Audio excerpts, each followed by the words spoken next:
I didn't want to look for the good. I didn't want to seek out a relationship with God at all. I just wanted that cold, hard separation from God and from religion, because I resented it so much. And I think if I really think back to like that time in that rebellion, like I do think that I did sense that God was still with me, but I just desperately wanted to ignore his existence because I didn't understand what it meant to be loved by God. I didn't understand what it meant even to be a Christian. Hello, and thanks for joining in. I'm Dana Harmon, and you're listening to Side B Stories, where we see how skeptics flip the record of their lives. Each podcast, we listen to someone who has once been an atheist or skeptic, but who became a Christian against all odds. We're also beginning to include those who struggled with doubts and deconstruction within the Christian faith, yet found their way back to solid belief. You can hear more of these stories on our website at sidebstories.com or on our YouTube channel. We welcome your comments on these stories on our Side B Stories Facebook page or YouTube channel. You can also email us at info@sidebstories.com. We love hearing from you. We all have a concept of who God is. Our understanding of God is often shaped by our life experience. When trauma or abuse happens, it's hard to conceive of a God who is good or loving, despite what everyone tells you. Bad things aren't supposed to happen to good people. The two don't seem to go together. This confusion often leads to the conclusion that Christianity must not be true. It becomes easy to leave your tattered remnants of faith behind. This struggle is not new. In a broken world where broken people live, bad things happen. Even bad things at the hands of those who call themselves Christian. The question then becomes, where is God in the midst of it? Who is God after all? Is he worth trusting? In today's story, as a teenager, Melanie left her Christianity behind in the wake of emotional pain and feelings of alienation in order to pursue her own path away from God. But now, she lives to declare the reality and goodness of God, fully surrendered to Jesus Christ. She speaks for an apologetics ministry in order to help others find the love and truth of God that she has found. How did that happen? I hope you'll come along to find out. Well, welcome to Side B Stories, Melanie. It's great to have you with me today. Thank you so much for the opportunity. I'm happy to be here with you. Terrific. I would love for the listeners to know who you are, where you live today. We met at a conference recently, and I had no idea that you were from Canada, a very different part of the world than where I live here in Atlanta. So why don't you tell us a little bit about who you are, what you're doing today, your interests, those kinds of things. Yeah, so as you said, I live on the west coast of Canada. I am an adjunct speaker with Apologetics Canada, and I have been for the last year. I am currently a stay-at-home mom. I've got two small children, ages 5 and 3, so they keep me busy. And I'm married to my husband of 7.5 years. Oh, fantastic. Yeah, I bet you do have a busy home with those little ones roaming around. Melanie, let's get into your story. I would love to hear were you always from Canada? Did your family grow up in the Vancouver area? Tell me about your home life, your family life as you were growing up. Was there religion in that world at all? Yeah, so I was actually adopted at 10 days old. So I was born just outside of Vancouver, BC, and I was adopted at 10 days old by my mother and my father. And so my biological mother was just in a position where she recognized that she was unable to care for another child. She has 2 kids from a previous marriage that are 10 years older than I. And yeah, so she just found herself in a position in life where she knew that she wanted to give her baby a mommy and a daddy. And she really wanted to have a healthy Christian home for me to grow up in. So she gave that to me and hand selected my adoptive family for me. So I did grow up in a Christian home. We went to church on Sundays. I was part of girls club and youth group and all those things. And yeah, so God was a really big part of my life growing up. But I did also struggle quite a bit with the adoption. Either you can take it as being accepted and being chosen, or you can take it as being rejected and abandoned. And I guess I took the latter of that. And so I really struggled, and it caused a lot of insecurity within my heart and my spirit, and just like, where did I belong and who was I like, and all of those struggles and things. I can't imagine what that must feel like growing up. It really is a juxtaposed kind of view, isn't it? Either you can adopt I'm just so thankful and I'm chosen by these wonderful people, or what happened? Did you have any relationship with your biological mother at all during this time of struggle? Did you know who she was? Did she know who you were? Was there any relationship there? And how did that affect how you felt? No, I didn't actually meet my biological mother until I was 18 years old. And so I knew of them. My parents were very forthcoming with the information that they did have around my birth family.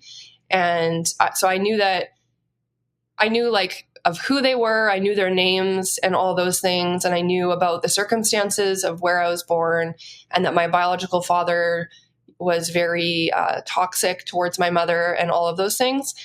But yeah, no, I think the hardest part about the adoption was how everybody else, like all of my friends and everything, they either looked like their parents, talked like their parents. They had this sort of unseen bond with their parents that I didn't know what my ethnicity was. I didn't know where I came from. I didn't know if I had the same character traits as my biological family or any of those things. So I think there was just a really deep disconnect of like, who am I in those younger years, and just always wondering and wanting to know more, but not being able to know more.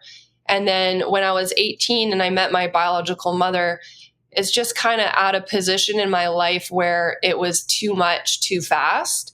And I really struggled with the fact that I didn't have coping mechanisms, because I had spent 18 years essentially waiting and thinking and planning about what it was going to be like when I met my biological family.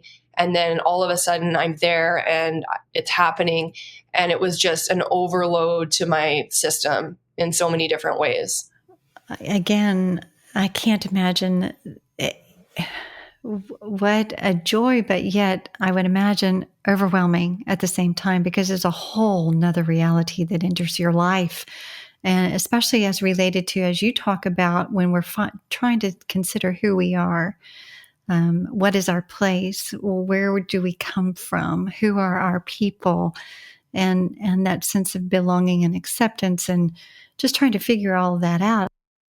Going back, I think that this probably is an undercurrent with regard to your growing up years. So when you're growing up in a family, you know you're adopted, you're loved by your adopted family. They're bringing you into this view of Christianity, that there's a God and you go to church and all of that. How did you accept that? Are those the things that you were being taught both by your parents and by your church environment growing up?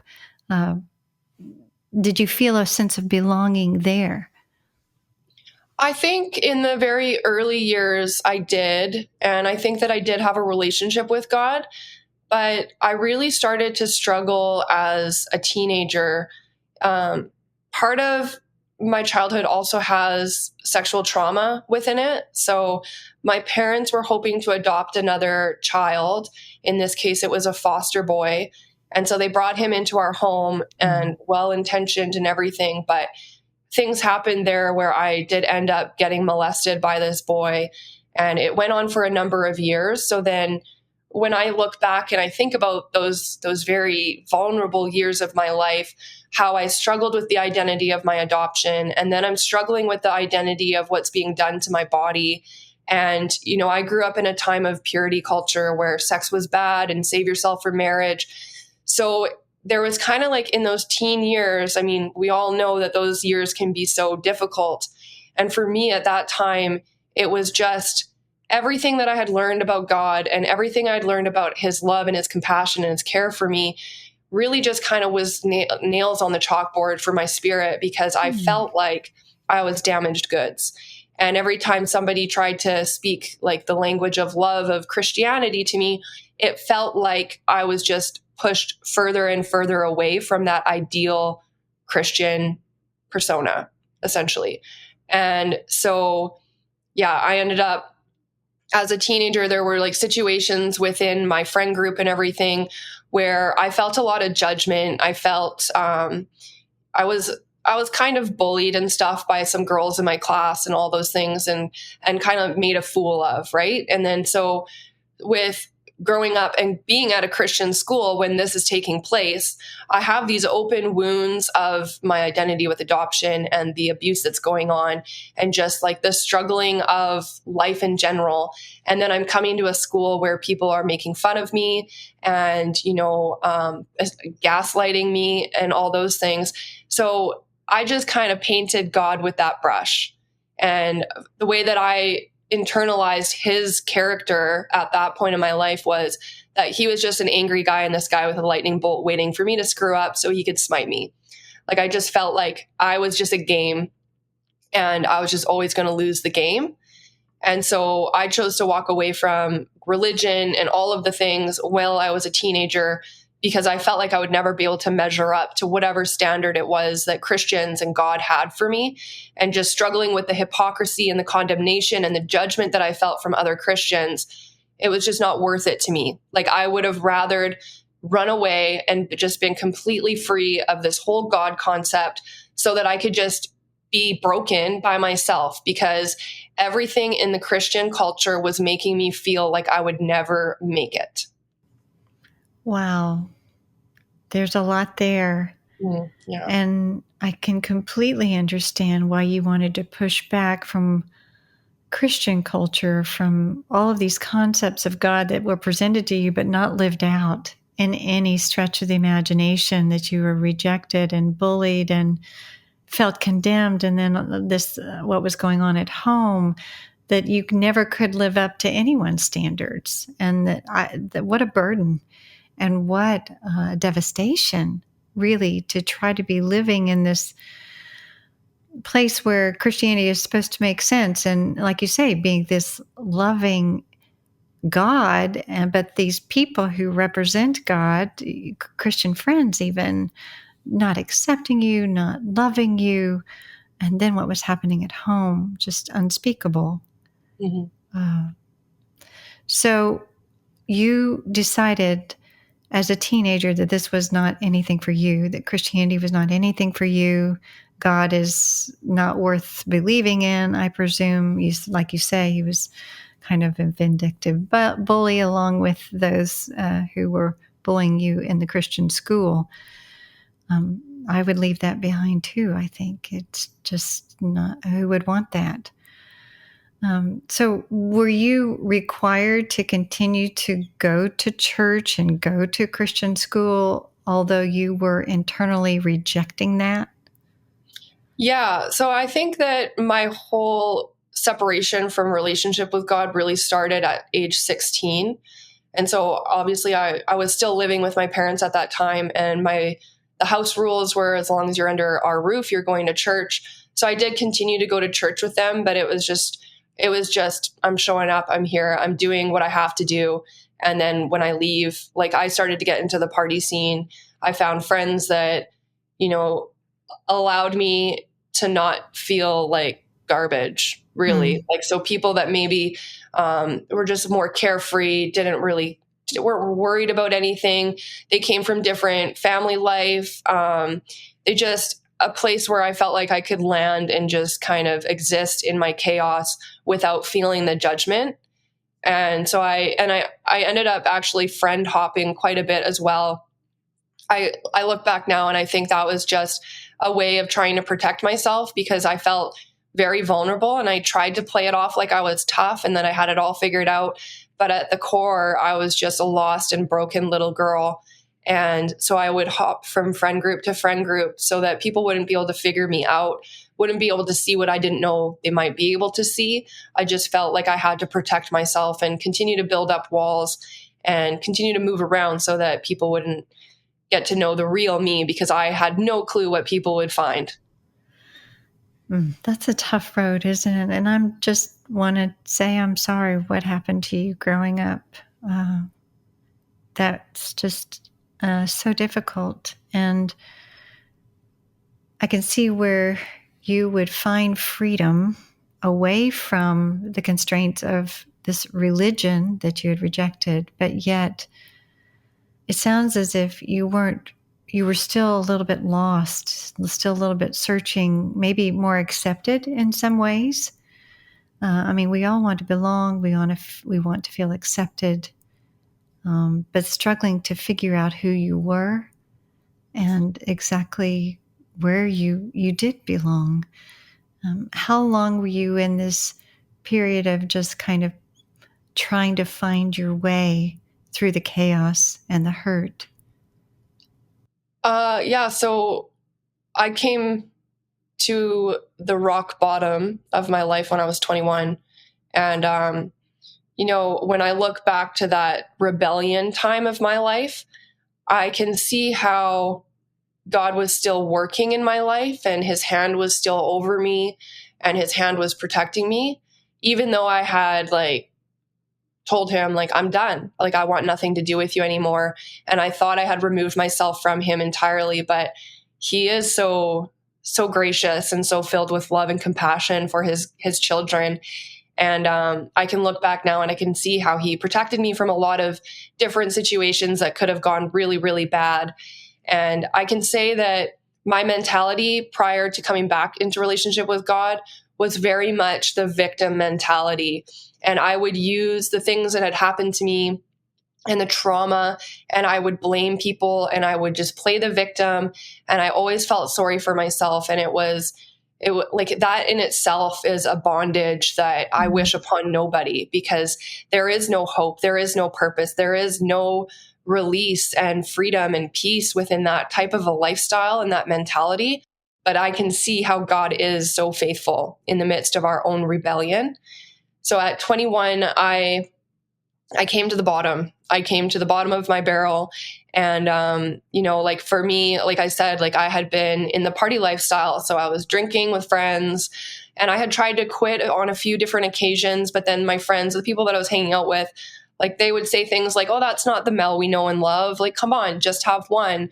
So even in my efforts to try and free myself from this chaotic lifestyle that I had submerged myself in, I couldn't, because of the people that I had surrounded myself with. They encouraged me to continue on this path that I was on. And so at 21, I told because I was still living with my parents. So I told my parents I couldn't go to the island, Vancouver Island, to visit my grandma because I had to work. And then I told my work that I couldn't go into work because I had to go to the island to visit my grandma. So I just lied to everybody so that I could have this weekend away, no responsibility, nobody to hold me accountable, hang out with my friends and have a great time. And it was the worst weekend of my life. It was so horrible. My soul and my spirit were just at the end of whatever chaotic roller coaster I had put myself on. So it was at the end of that weekend. I knew my parents had come back home, but I knew that they had gone to work for that day. So I finally came home, and I was looking around for a drink or something, a bottle of beer that maybe was in my closet, and I couldn't find anything. And I had so much anxiety and so much restlessness within my heart and my soul. And it was just in that moment, I just realized I hit a wall, whereas I can't do this anymore. I cannot do this anymore. The world, the weight, everything within me is just too much. I can't. And so it was in that moment that I just hit the ground with my knees, and I cried out to God, and I asked him for help. And it was that he just this wave washed over my body. All of that anxiety, all of that restlessness, that discontent was wiped away in that moment. And I just started to weep on the floor in my room, and I just wept and I wept, and I felt so consumed and embraced by the God of my childhood, the God that walked with me through all of the trauma, all of the hurt, all of the chaos, all of the insecurity of my identity. He was always there, holding my hand, walking with me. When the people failed to show up and measure up, and when my expectations were too high and I was disappointed and I was rejected and hurt and abandoned, he was there every single step of the way. And so like in that moment, like I said, it was just a wash of peace came over my body and my soul. And I had a little ounce of strength to be able to get up and try again. And so from that point, I called my mom, and she came rushing home from work. And then we started the process of actually looking for a recovery house for me, which was a great opportunity for me because it removed me from the group of friends that I had. I mean, flip phones were probably what was happening back in that day, but I gave my mom my flip phone, and I just disappeared off of social media, the internet. Nobody knew where I went, what had happened, and I just vanished. And it was from that point on that the work really started to begin. And I know sometimes people get a little bit weird, like, oh, like, why does God show up for you in that way and not me in that way? And I think a lot of us can assume that from that point on, like, Melanie had it easy and everything was perfect, rainbows and butterflies. The reality is that I've had to fight my way to this side every single day. I've had to lay my life down and ask God to have his will be done in my life, to move past my own personal wants, wishes, and desires, to dig into the truth of who God is and why he cares for me. And the life that I have today is a direct result of that process of seeking God above all else. Everything that is so, like, my life, it is beautiful today. I have a wonderful husband. I have 2 incredible children. I am sober for 13 years. I've been in a relationship with God for 13 years. You know, I am a fully functioning grown-up. And if you just met me on the street, you're never going to guess that my testimony was my testimony, because of all of the work that God has done through my story and through the process of me laying down my cross and chasing after him on a daily basis. For those of you who are listening to this podcast, I'd like to take a moment to ask you a question. Are you growing in your life and in your faith? Each year, many of us will go through a physical checkup, a performance review at our workplace, perhaps do a financial checkup at year's end or at tax time. If you'd like to take a closer look at how you're doing with your spiritual life, the C.S. Lewis Institute has developed a checkup of sorts, asking important questions to help us evaluate our own desires, our life's direction, our investment and service, our attitudes and actions, and our love for God and for others. Alongside these questions are wonderful, encouraging resources for listening and reading that guide you in the right direction towards growth. If you're interested in taking a closer look at your own spiritual life, take the spiritual checkup on the C.S. Lewis Institute website. It can be found at www.cslewisinstitute.org/annual-spiritual-checkup. Now back to our story. And no doubt it has been a long and self-sacrificial road in order for you to get here. Sounds like your trust in God completely changed in that moment. You were in your closet on your knees, and you felt his presence, and the trust was restored. You know, you had mentioned that you felt you could kind of look back and see that God was with you even through all of the hard times.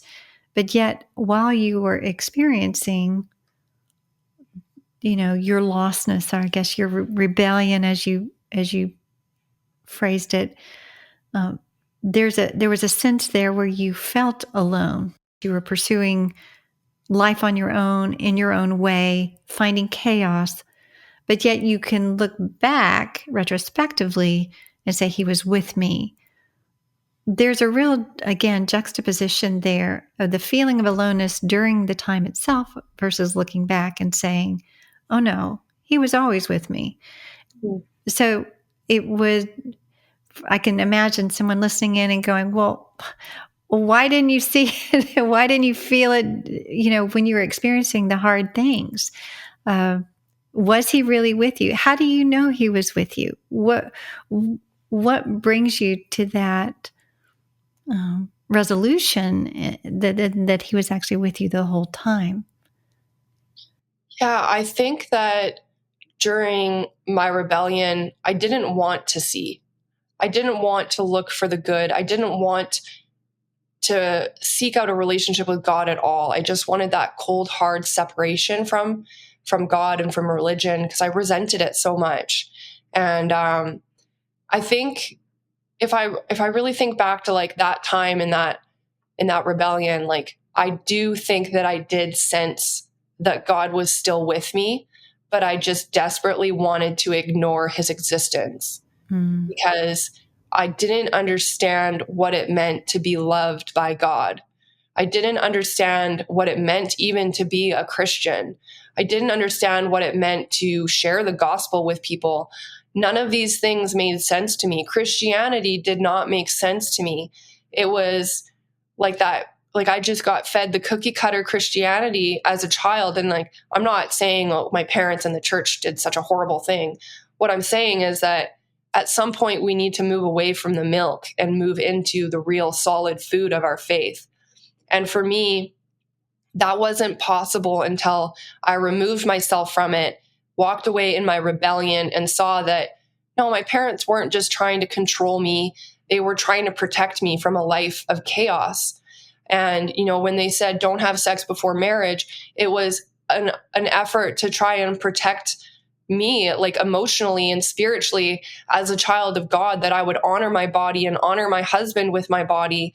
And when they would say those things, though, it was just like Satan just took a dagger and just jammed it into my heart and told me, oh, well, you're already damaged. You're already dirty and filthy and unclean. So the negativity in my mind ever since I was a child was just always so very prominent there. And when I think about it, like on this side of my relationship with God, it's like Satan's been trying to destroy me since my conception, because my mother was told that she should get an abortion and she chose not to. And then with the abuse that had happened and just my internalization of how adoption was a horrible thing and nobody loved me, like I just disqualified so many of the beautiful gifts that God had given me in my life and the gifts of my parents. And, you know, I grew up with a sister, and there's just so much beauty in my life that I totally disqualified because I was fearful, because I didn't want to be vulnerable, because I didn't want people to have power over me, because I'm defiant. I'm still defiant. I'm just defiant in different ways now. Like now I'm more defiant towards society. Like, why do I have to do that? Like, don't tell me what to do. I'm going to do what I want to do. So it just comes out differently now. Whereas back then it was a defiance towards God. It was defiance towards my parents and towards Christianity as a whole, because I didn't want people to try and control me. I wanted to have control. But now I'm at a place where I recognize that God is the ultimate authority and he has control over my life today. And as a result of that, I have a beautiful life and like a direct result of God. And he gets all the glory and all the credit, because without my process of seeking after him and his truth and his heart for me, I would never have gotten to where I am today. Well, that really is beautiful and so redemptive. Your language of, I guess, earlier too, that you had felt a victim, and instead of looking at the blessings, but the reality is you did suffer under the hand of your brother. It was something he had power over you. You were the victim. You were the victim there, and in a sense powerless at that young time in your life. Looking back, how can you reconcile, because I'm sure people ask you this question, how can you reconcile what happened to you as a child that was something that was beyond your control? It's not something that you wanted. It was something that happened to you. How could a good and loving God, a God who loves you, allow that to happen? Yeah. It's definitely a commonly asked question of how can God let bad things happen to good people? And, I believe in God, so I believe that God has an enemy that is very, very actively trying to take away the opportunity for us to come into relationship with Christ and to recognize the goodness of God and the sacrifice that he has made and the goodness that he has done. And, do I wish that those things never happened to me? Absolutely. I don't wish that those things would happen to anybody. A child does not deserve to have to walk through that dark tunnel of complete despair and be a victim at the hand of another. I can't change it. There's nothing that can take me back to change it. And like I said, I lived with the victim mentality for so many years that it took away my ability to live in freedom. It took away my ability to live as my own individual person. Really, that situation had control over me for years after that point. And even now as a grown-up, there are still things that I have to heal from because of what was done to me. And I have to choose to heal. I have to choose to do the work to come to God and to bare my heart before him and to allow him to heal those parts of my heart. I think for myself, I held on to a lot of the darkness of my childhood for years because at least I knew how it felt, even though it felt horrible and it felt disgusting. And, that victim mentality was just always hovering over me like the rain cloud for Eeyore. It was at least something that I knew hurt. What scared me more was to walk away from that pain and choose to heal from it. What scared me more was to accept God unknowingly. What is going to happen? What is the good life? What is this freedom from affliction that he promises us? I was more scared of the unknown of the good stuff than I was to know exactly how much it hurt to be stuck in the muck. Yeah, we are often motivated by fear, aren't we? And we live in a broken world with broken people who do really broken things. And sometimes that's hard to reconcile. But what I appreciate about your story and about you is that you chose to move out of that victim mentality, move out of your fear and into faith in the God who loves you and desires the best for you. So much so that in that day, again, when you were 21, you surrendered to the God that you then trusted again with your life. I imagine that you've described a lot about how your life has changed, that you moved from victim mentality to one of surrender, to one of growth, to one of trust in God. How has that affected your life when you finally turned everything over to Christ? You speak of freedom. You speak of restoration, really, and a redemption. And I can see it. I can feel it from you. I can hear it in your voice. How has your life changed since you decided to give your trust and your life back over to God? My life has changed a lot in the way of just how my perspective is on life. When hard times come, I get to rest in the arms of my God. And just 2 years ago, just an example, my biological brother died. And it was really hard to go through that grieving process. And I think I am still grieving it, really. But what I noticed in the first initial moments of finding out that he was gone, I noticed that it was like for the first time in my life, I had gone through a season of deep mourning. Well, I've gone through lots of seasons of deep mourning, don't get me wrong, but this was the first time that in the midst of it all, I didn't feel hopeless. I felt filled with hope. I felt God's embrace, and I was able to process the grief from a place of being grateful for the time that I had with him, because I was able to connect. Like since I met him and my sister at 18, I had the opportunity to connect with them and to get to know them. And, somebody said to me, they're like, oh, well, how you weren't that close. So like, why are you having such a hard time? And it's like, well, for me, yeah, I wasn't super close. We didn't grow up together.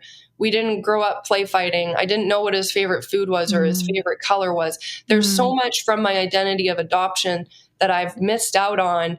And now all of a sudden there's a huge sever that I'll never get that stuff. I'll never get to ask him what his favorite food was, what his favorite color was. And, but in that moment of that morning, I was able to just rest in the arms of God and to know that it's okay. It's okay. And, I just like, that's where God has just like reconciled me to himself.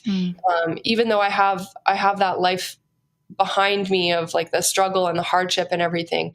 It's like all of those things that have happened to me, all of the experiences that I've had, I get to use that to bring glory to God today.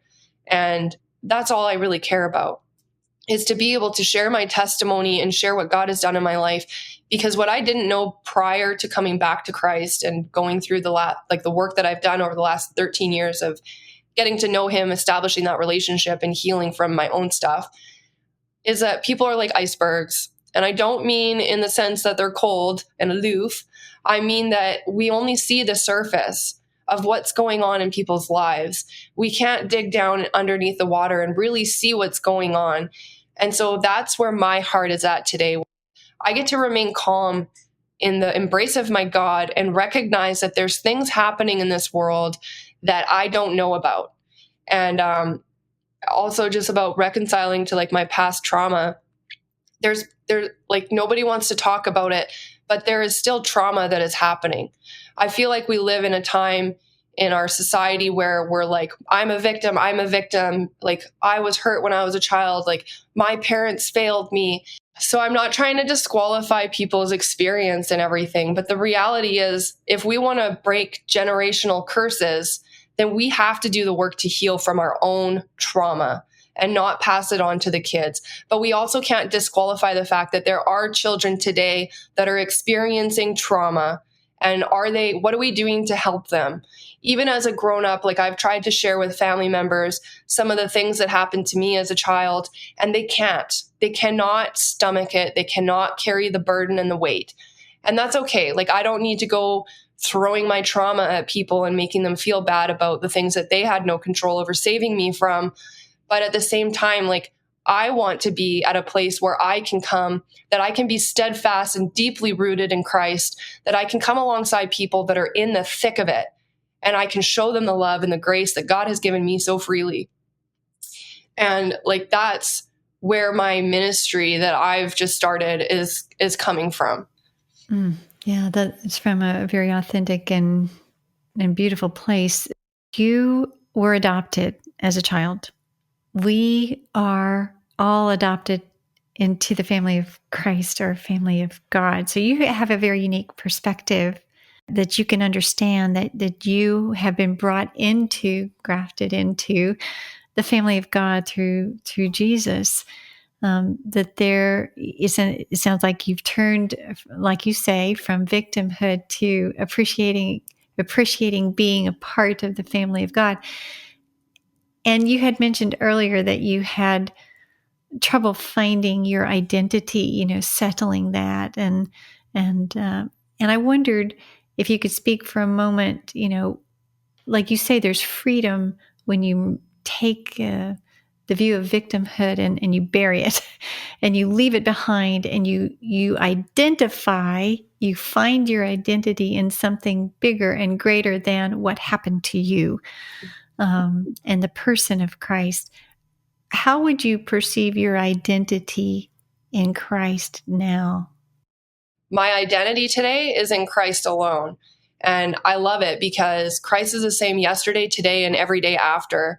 And what I've learned from my relationship with him is that I don't have to wonder what he wants from me. I don't have to speculate. I don't have to poke, prod, and try to figure it out. Like, who am I? What do you want from me?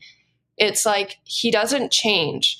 His expectations of me don't change. He will come alongside me and he will give me what I need to be able to face a new day with his grace if I choose to. And so for me today, like I don't so much think about my identity as being in the things of this world. I don't think, oh yeah, well, Like, my name's Melanie. I'm an adoptee. I'm a wife. I'm a daughter. I'm a sister. I'm a friend. I'm a mother. Like, those are all things that can change. They will change with the seasons of time. If, God forbid, one of my family members die, like, it's cut, hard, stop. Things change. Seasons in life change, but God remains the same every single day. And for me as an adoptee, I take great comfort in knowing that I am adopted into the family of God.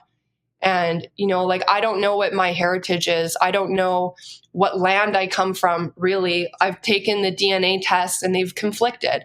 So I don't really know. Am I Scottish? Am I Irish? Am I from Canada? Like, who am I? I have no idea. But I know that my identity comes from Christ alone, and that at the end of this life, I get the honor and the privilege of walking with God into eternity if I continue to pursue that relationship with him and put my identity in him. And even when people come at me, or like society changes and the opinions of people happen, or my opinions change, it doesn't change the fact that I am a child of God. I'd like to pause for a moment and ask you an important question about something you may not have ever considered. Have you ever thought about your spiritual legacy? What I mean by that is we're all going to die, but not many of us have thought about the message we would love to leave for our friends, families, and others about the most important thing in our lives. That is our faith in Jesus, along with our love and hope for them to know him as well. If you'd like help in preparing a message like this, Dr. Joel Woodruff, president of the C.S. Lewis Institute, answers questions and provides guidance in a new, helpful, easy-to-understand video filled with real-life stories and examples. You can find this on the C.S. Lewis Institute website at www.cslewisinstitute.org/spiritual-legacy. I hope you'll come take advantage of this wonderful resource for you and your loved ones. Now, back to our story. That's beautiful. Now, Melanie, you're sitting here across from me, and there's obviously a very strong relationship between you and the Lord. There's an experiential walking. There's an experiential knowledge, a spiritual oneness or knowledge of what that means, and that you've been growing that, and like a relationship that's real. But you're also sitting across from me as someone who works for Apologetics Canada, as someone who is proclaiming the truth in addition to the reality of the person of God. There's a truth that he is who he says he is in a way that's rational and reasonable and evidential. And I wondered how it is that you you pursued this avenue. Why is it that you didn't just say, I know God is real, I feel him, I sense him, he's with me? You use a lot of personal language. But I wonder, again, just thinking of the skeptic who's listening, he said, thinking, well, that's good for you, but I don't believe it's true. How did you, or why did you pursue grounding the truth of what you knew to be real? Yeah, I love this part of my story so much because God actually used a non-Christian friend to light a fire under my butt and wake me up. So it was during the pandemic, and I had this friend of mine that was posting anti-Christian memes on social media. And I was kind of just like, excuse me? Like, that's nothing of what I believe. What does this even mean? Like, I was kind of flabbergasted. I guess up until that point, I just kind of assumed that people knew what Christianity was. And I had kept my faith not quiet, but I wasn't overly open with it because I didn't want to make people outside of Christianity feel uncomfortable. So up until that point, I kind of just like kept Jesus for myself. And then God used this friend to just light the fire. And I realized, no, like, I need to be able to accurately represent the God that I say that I serve. I need to know what I believe, how I believe it, why I believe it, and I need to be able to share it with other people in a way that's going to allow conversations to start and people to recognize that a lot of us misinterpret who God is. And a lot of us as Christians wearing the label, we misrepresent God on a daily basis. Even myself, like in my early years, like I do feel like those years were so important for me to lay down the groundwork, dig into what it meant for myself personally to love God and understand God and deeply root myself in that. But then it's like we have a responsibility now to be able to share the truth of who God is and why he loves us with the people around us. I am responsible in my daily walk to represent God and represent him well, because that friend that posted those memes, she comes from a place where she's only ever seen Christians that tell her that she's going to burn in hell. She's only ever been told by Christians that she's never going to measure up. She's only ever seen the negative side of Christianity. And I believe that a lot of us have that desire to wake people up and bring them into faith. But for her, it has burned bridges and it has separated her from the opportunity to get to know the truth of who God is and why God created her and loves her deeply.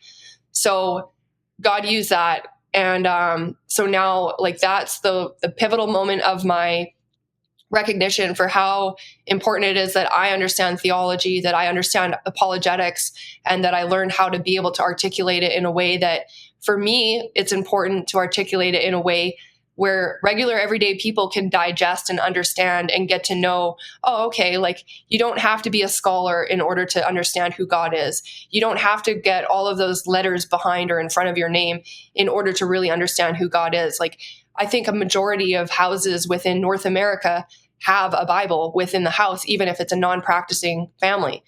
So we have access to the Bible, not to mention on the internet today, but how many of us really know how to start digging into it? So God just really has opened up this whole new world for me. And it's not anything that I thought I would ever do. I wasn't planning on getting into apologetics or becoming an adjunct speaker with Apologetics Canada. But it's just like God's just been closing doors and opening other doors all along the way. And so I'm here and I'm very, very grateful for the fact that I get to be in this time, and I get to be with Apologetics Canada and with the people there that are mentoring me along the way that I can better articulate and share the gospel with other people that may be struggling to understand. Yeah. How terrific is that? For those who are confused or may never have heard the word apologetics, don't really understand what you mean by that, could you explain that? Yeah. So apologetics is essentially, it's being able to give a reason for the hope within us, a reason for our faith. A lot of people kind of quickly associate it that it's Christians apologizing for things, but really it's just understanding your own faith, like Christianity, and being able to explain it to other people. And when people come against it or have questions about it or anything, that you can articulate what is truth based on biblical truth. That's great. And I'm just so glad that you have started, that the Lord has opened many doors for you and closed others to move you in this path, because you're quite an articulate young lady and beautiful representative of Christ. So thinking about your story and thinking about those who may be interested and curious, and how would you encourage someone who is curious, who's seeking, who would love to be where you are in terms of their beautiful relationship with God, and walking alongside of him in a very personal way? What would be a good next step for someone who's seeking? I would suggest that you don't allow people to separate you from God.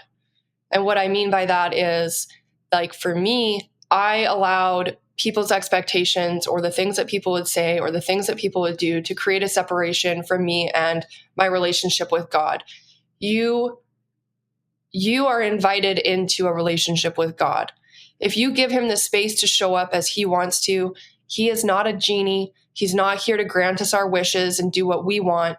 He is somebody that wants to step into an authentic and vulnerable relationship with you, to equip you, to guide you, to love you, and to help you navigate the ever-changing seasons of this life.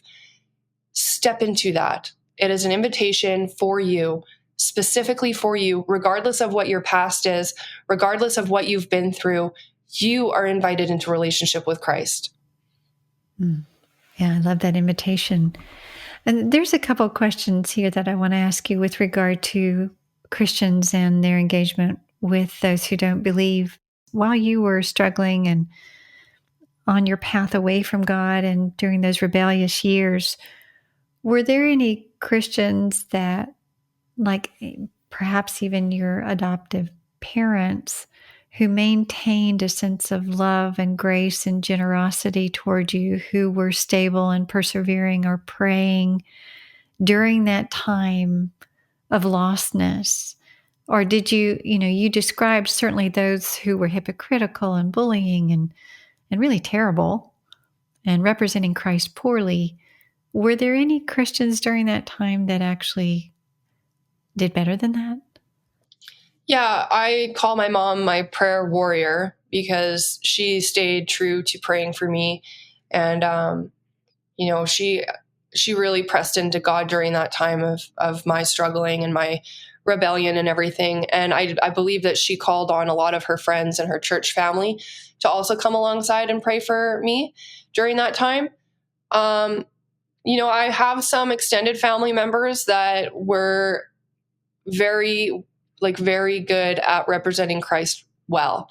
I didn't see them very often, but it's actually my cousin's grandparents. They were very just on fire for the love of God, and they didn't shy away from sharing that love with the grandkids and whoever would come in contact with them. It was a beautiful thing. So I did have good representation of God and what it meant to have authentic relationship with God. And I think that just having that in my upbringing, even though it was quite far from me, it wasn't in my inner world or in my close proximity, but I still always saw them and I was kind of perplexed. They're just so filled with the Spirit and so true to their faith and willing to share that it was a bright spot in my life. And I do have some interesting situations where youth pastors had come alongside me and tried to help me and everything. But I definitely rejected a lot of it because I just needed to believe the lie because I was just too fearful of change. Mm. Well, that's good. At least you had some embodied representatives of who Christ is in a good way. Mm-hmm. It wasn't all bad. And how beautiful the prayer of your mother, who never gave up. And I'm sure she was overjoyed, in a way relieved, the moment you called her on the phone.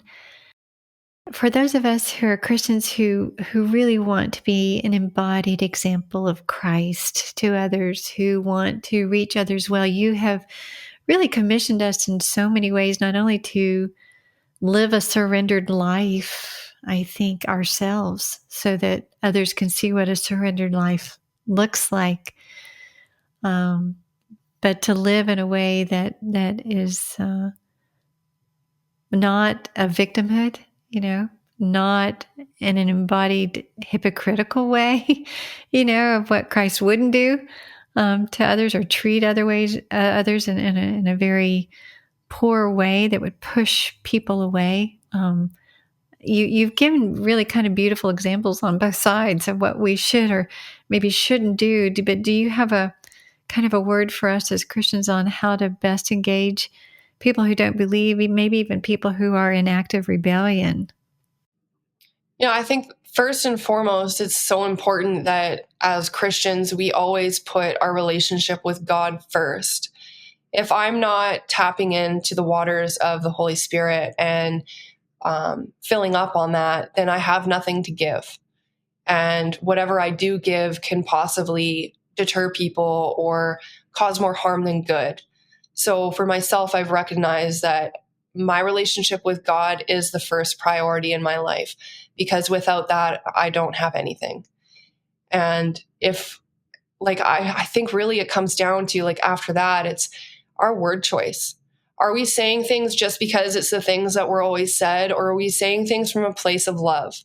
When people would tell me, oh, Jesus loves you, that meant nothing to me in that time, because I didn't love myself. I didn't know what true love was. I didn't understand why Jesus, of all people, would want to love me. I felt like garbage. And so when people would come up to me and be like, oh, well, Jesus loves you, it just felt more like a dismissive verbiage than anything that really hit the heart. And I think really that comes with action. Are we showing people the love of Jesus in a way that it's not glorifying ourselves, but it is solely glorifying God?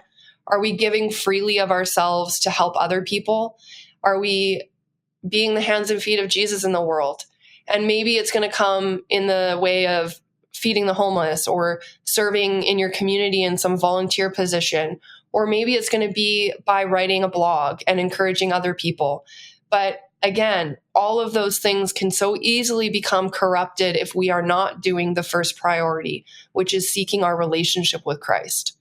And we have an incredible gift to be able to shine our light for Jesus in this world, in this time, with all of the cultural things that are going on. And people are expecting Christians to be hate-filled. And you know what? I want to be a part of the change. I want to be the hands and feet of Jesus in a culture that thinks that Jesus just wants to condemn them. And I want to be I just want to get down into the depths of people's hearts and despair. And it's not about me. It's just, I recognize what it's like to be there. So now God has commissioned me into that space to be able to reach out and pull people from the fire.